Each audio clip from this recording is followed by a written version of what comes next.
ఆహ్లాదానికి address, recharge కి terrace. పూర్తి వివరాలకు చదవండి రేపటి సాక్షి దినపత్రిక. సతీ చెప్పండి. So why set, why not CBI? ఇది మనం అడుగుతున్న ప్రశ్న కాదు. అటు విహెచ్పి, చాలామంది హిందూ సంఘాలు కూడా ఇదే అంశాన్ని ప్రస్తావిస్తున్నాయి. మనం ఒకవేళ వ్యూవర్స్తో మాట్లాడినా ఓటింగ్ తీసుకుంటే ఖచ్చితంగా సిట్టా లేకపోతే కేంద్ర దర్యాప్తు సంస్థ అంటే వాళ్ళ సమాధానం కూడా మనం ఊహించవచ్చు. ఏంటి మీ దగ్గర ఇన్పుట్స్? మరి దేశవ్యాప్తంగా తిరుమల లడ్డు వ్యవహారం పైన, ముఖ్యంగా చంద్రబాబు చేసినటువంటి అసత్యపు ఆరోపణలపైన సిబిఐ విచారణ కావాలని డిమాండ్లు వస్తుంటే చంద్రబాబు మాత్రం సిబిఐ విచారణ చేస్తామని చెప్తా ఉన్నారు. అందుకనే తన చేతిలో తన సిట్ అంటే సిట్, స్టాండ్ అంటే స్టాండ్ అనేటువంటి సిట్ విచారణకి సిద్ధమైనటువంటి పరిస్థితి. ఒకవైపు ఆ విశ్వ హిందూ పరిషత్తు, అదేవిధంగా కొంతమంది పీఠాధిపతులు, దేశవ్యాప్తంగా ఉన్నటువంటి వివిధ ఆ హిందూ సంఘాలకు సంబంధించినటువంటి ప్రతినిధులు, వెంకటేశ్వర స్వామి భక్తులు యావత్తు అన్నిటికీ మించి ఎవరిపైన అయితే ముఖ్యమంత్రి చంద్రబాబు ఆరోపణలు చేశారో వైఎస్ఆర్ కాంగ్రెస్ పార్టీకి సంబంధించినటువంటి మాజీ టీటీడీ చైర్మన్లు సైతం మేము కేంద్ర దర్యాప్తు సంస్థతో విచారణకైనా మేము సిద్ధం, సుప్రీంకోర్టు పరిధిలో విచారణకైనా మేము సిద్ధమని సవాల్ చేసినా సరే ఈ సవాళ్లేవి కూడా స్వీకరించడానికి చంద్రబాబు సిద్ధంగా లేరు.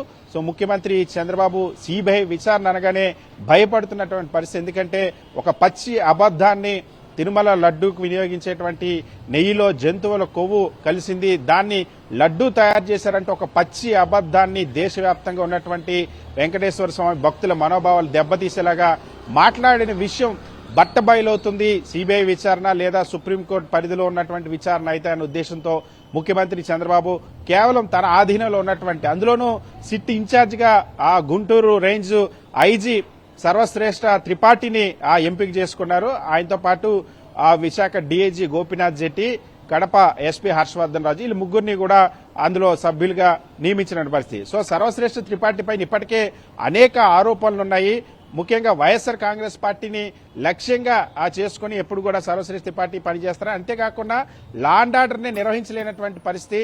ఘోరంగా ఎన్నికల సమయంలో పల్నాడు ప్రాంతంలో, ముఖ్యంగా పల్నాడు జిల్లాలో ఈ దేశ చరిత్రలో, ఈ దేశంలో అంటే మొన్న జరిగినటువంటి ఎన్నికల్లో ఏ రాష్ట్రంలో జరగనటువంటి ఎన్నికల హింస, ఎన్నికల అనంతర హింస జరిగినటువంటి పరిస్థితి ఉంది. ఇది సాక్షాత్ ఎన్నికల కమిషనే ప్రకటించింది.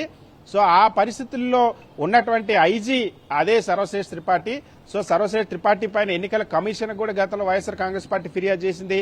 అంతేకాకుండా హైకోర్టులో కూడా పిన్నెల్లి రామకృష్ణారెడ్డి పిటిషన్ దాఖలు చేశారు. సో ఇంతటి వివాదాస్పదమైన అధికారి పూర్తిగా చంద్రబాబు కోసం ఆ పని చేసేటువంటి అధికారిగా విమర్శలు ఎదుర్కొంటున్నటువంటి సర్వశ్రేష్ఠ త్రిపాఠితో ఇప్పుడు సిట్ వేయడం పట్ల ఇక్కడే అర్థమైపోతుంది.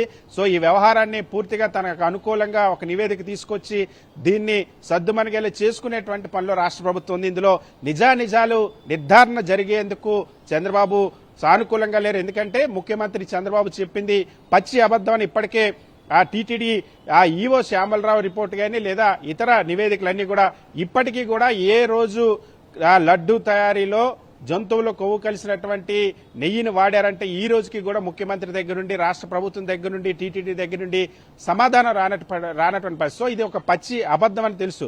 సో దానిపైన సిబిఐ విచారణ లేదా సుప్రీంకోర్టు పరిధిలో విచారణ జరిగితే చంద్రబాబు ఇరుక్కుంటారని భయపడి ఇప్పుడు సిట్ విచారణతో ఒక స్కిట్ ని సిద్ధం చేస్తారని అయితే ఆరోపణలు వస్తున్నాయి. కానీ వైఎస్ఆర్ కాంగ్రెస్ పార్టీ నాయకులు కానీ, దేశవ్యాప్తంగా ఉన్నటువంటి హిందూ సంఘాలు కానీ, విశ్వ హిందూ పరిషత్ కానీ దీనిపైన సిబిఐ విచారణ కావాలని డిమాండ్ చేస్తున్న పరిస్థితి. Hari all right Satish.